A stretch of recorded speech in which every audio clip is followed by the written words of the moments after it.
شعب ابی طالب سرکار دو جہاں صلی اللہ تعالیٰ علیہ وسلم جو 3 سال تک جہاں پر مطلب کہ وہ بالکل وہ قریش مکہ نے وہ سوشل بائیکاٹ کیا ہوا تھا، اور نہ کھانا جاتا تھا، نہ کوئی اناج جاتا تھا، نہ کوئی مل ملاپ تھا، کچھ بھی نہ تھا.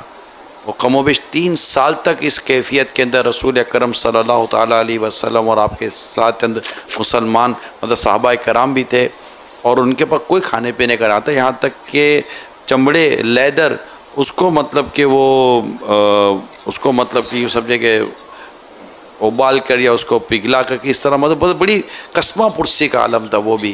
اور لیکن نبی پاک صلی اللہ تعالیٰ علیہ وسلم نے وہ وقت گزارا، لیکن آپ دین کے کام، حق کی دعوت، اس طرح کے تمام تر چیزوں کو آپ نے جاری رکھا حتیٰ کہ اللہ کو حکم آیا، اور وہ معاہدہ تو تھا اس کے کئی لفظوں کو دیمک چاڑ گئی، اللہ تعالیٰ کا نام اس میں باقی بھی رہا، اور پھر وہ بائیکاٹ بھی ختم ہوا. پھر اس کے علاوہ کئی آزمائشیں رسول کریم صلی اللہ تعالیٰ علیہ وسلم کی زندگی پاک میں آئیں. آپ دیکھیے ہجرت کی صحابہ کرام علیہ رضوان حبشہ کی طرف، شہر میں رہنا مشکل ہو گیا تھا، نبی پاک صلی اللہ تعالیٰ وسلم کو ہجرت کا حکم ہوا مدینہ پاک کی طرف.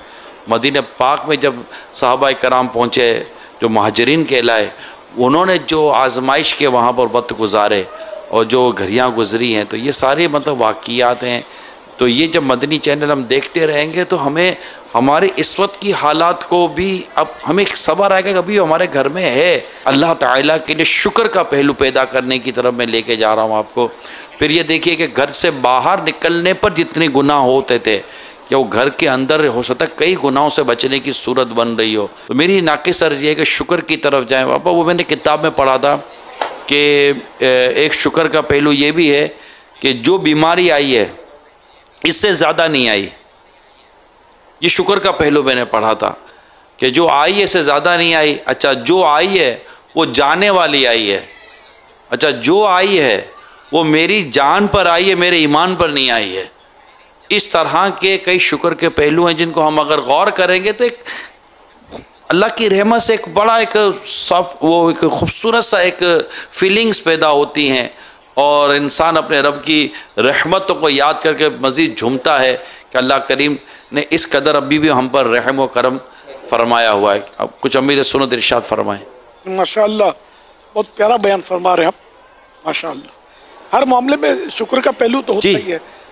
کتنی بیماریاں ہوں جسمانی، جی اگر مقام شکر موجود ہے کہ ان سب سے خطرناک گناہوں کی بیماری ہے، پھر ان سے خطرناک ترین بیماری کفر کی ہے. اللہ کی پناہ. اللہ کا لاکھ لاکھ شکر، کروڑ ہاں شکر کہ اس نے ہم کو کفر کی بیماری سے محفوظ رکھا ہے. بے شک اللہ محفوظ رکھے. گناہ کی بیماری بہرحال اس کا احساس نہیں ہے، کورونا نے گھر میں بٹھا دیا، لیکن گناہوں کی بیماری کے خوف نے اللہ کی بارگاہ میں جھکنے نہیں دیا کہ اب بھی جھک جائیں، رب کی بارگاہ میں جھک جائیں کہ مولا کورونا سے بھی بچا لیکن اس سے پہلے مجھے گناہوں سے بچا لے. مرنا تو ہے ہی ہے، بیماریاں تو آتی ہیں، تو اس لیے وہ اس کا مطلب نہیں احتیاطی تدابیر چھوڑ کے اپنے آپ کو پیش کر دے کورونا پر.